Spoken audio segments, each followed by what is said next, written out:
One more game to go in the boys' side as the tournament champions final is set with St. Anthony versus Linden. So we'll bring on Mike McGarry right now and talk some high school hoops. Good morning, Mike. Hey, Dave. How are you this morning? Pretty good, man. Thanks for joining us. No problem at all. Want to get your take on the tournament of champions here as we're wrapping up with the final. I guess that's tonight.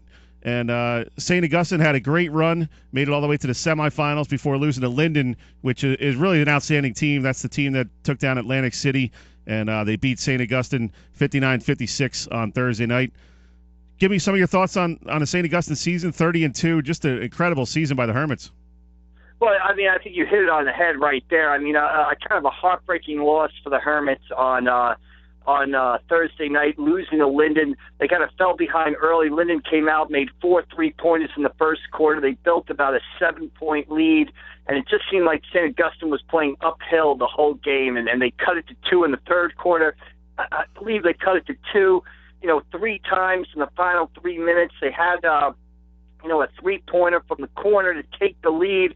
They just could not get over the hump, and a great job by St. Augustine coming back, and a great job by Linden. But when you look at St. Augustine's season, it's just a marvelous season. You look at the games they've won, the memories they created, the victory over CBA at the Battle by the Bay, second straight Cape Atlantic League championship, the overtime win over St. Joe Metuchen to win a South Jersey title, the state championship game where Saeed Nelson throws one in from half court at the halftime buzzer.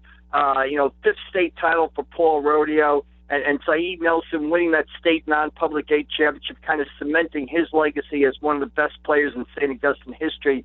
30-2 overall.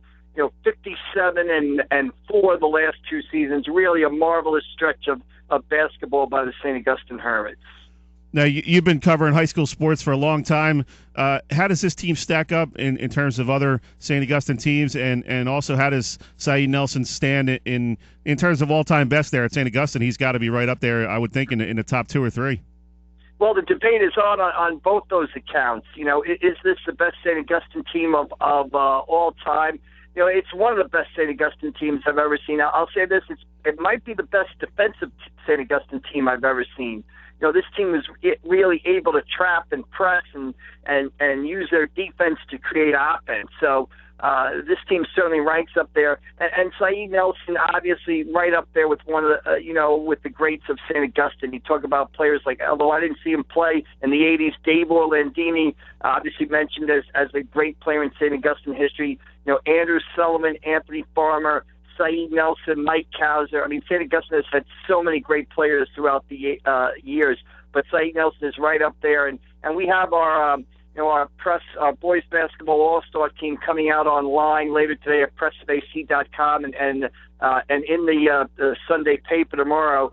And while, spoiler alert here, I don't think it's a surprise that Saeed Nelson will be the player of the year for the second straight season in a row. And the point of the story that I wrote is, you can debate who the best player in St. Augustine history is, but I have not seen a player have the connection to the student body of St. Augustine and the school the way that Saeed Nelson has. So, he's in the conversation for the best player of all time, but as far as connecting to that school and connecting to the student body, I haven't seen anybody,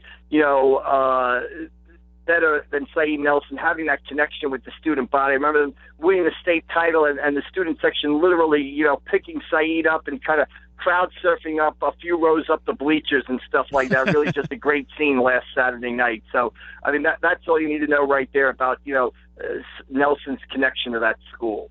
I tell you what, I've been at this a long time, too, in the journalism business, and he's definitely one of the nicest young men I've been around and had the pleasure to cover, and always thanking you for interviewing him, and just such a humble kid and so well-mannered, and it's great to see an athlete like that who understands big moments and is always giving praise to his teammates, and just a real fun kid to cover on a regular basis.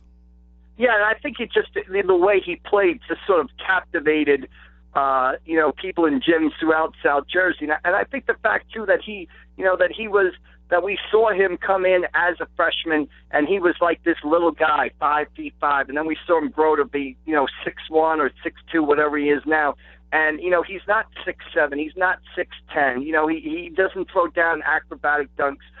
He just looks like, an average everyday student, and then he's able to go out in the court and hit those shots and drive to the basket, make those acrobatic drives. I think that's part of appeal too. I mean, he just sort of appeals to the everyman.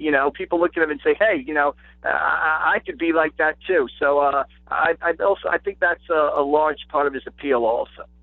Some really great coaching jobs as well this year in South Jersey. You talk about Paul Rodeo, but also Gene Allen did a tremendous job with that Atlantic City team, getting them to the state championship game. Really a team that didn't have, go-to stars like they might have had in the past, but really played tenacious defense and really played for each other, which I thought was really cool to see, and had some great senior leadership on that team.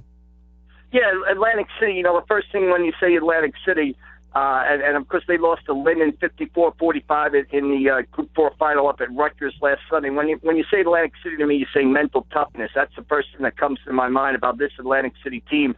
To be able to go, first of all, to be able to rally against Cherry Hill West down 40-25 in a South Jersey quarterfinal, finish the game on a 19-0 run, one of the most remarkable runs to end a game I've ever seen, win that game, then go win at top-seeded Washington Township, win at Cherokee, come back and beat Colts Neck.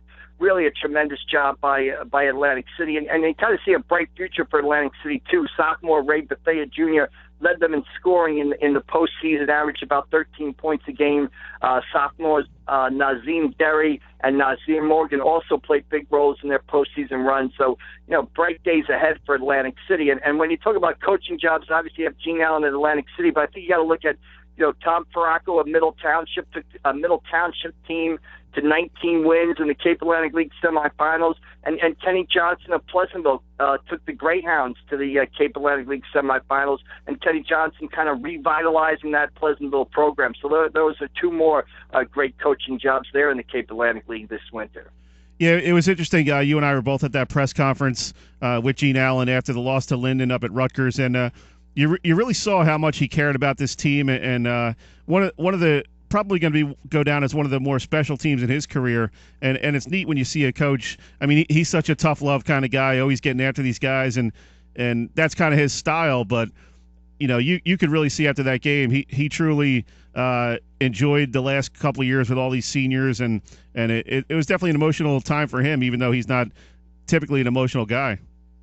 Well, I think, and Gene said this during the season, I think, kind of the older you get and the more you've been around, the more it means. So, maybe when here's a guy who went to a state final in, I believe, his second season and won a state title in his second season. Then they win again in 2012 and 2013. Now it's a gap of about 3 years before you get back again. You kind of realize how hard it is to get to these games and how hard it is to play on that Sunday, be one of those 8 public school teams to play on Sunday up at Rutgers. So I think you sort of sit back and appreciate it and take it in, especially when you're looking at an Atlantic City team that, before the season, they thought they had a chance to win state championships, but then things happened during the season, injuries, that cost them some key players, and midway through the season, maybe they didn't think they had a shot to get to Rutgers. So when you're there and you kind of give everything you have and you just come up short against, what is probably a better Linden team, you can kind of get reflective like that and sort of appreciate what you've achieved and appreciate all the hard work that went into getting there.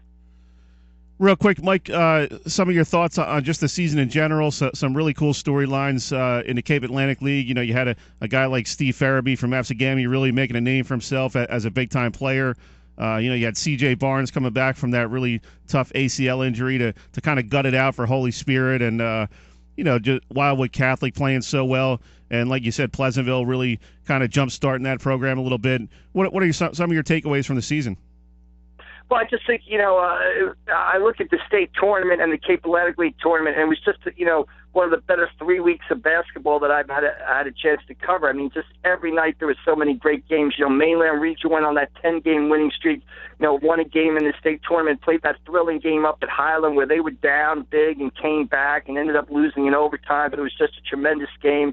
And you look at the girls' side, too. You've got Olivia Briggs coming back from Ocean City, coming back from a knee injury to help that team come back and win a South Jersey title. You got Bridget Rusky leading the Middle Township girls to the Cape Atlantic League Championship. I just thought it was a real thrilling basketball season where if you were a sports fan, starting with the Cape Atlantic League tournament, which started back on February 23rd and running up through, last Thursday night where St. Augustine loses a thriller to Linden in the TOC, TOC semifinal. If you were a sports fan and you didn't get to a gym to see some of these games, it was really your loss, because it was just tremendous entertainment, tremendous drama, and really kids just playing their hearts out. And it happened every night from February 23rd up until, March 17th. So it was just a solid month of great basketball and great theater, and really everything that high school sports and sports in general is supposed to be about.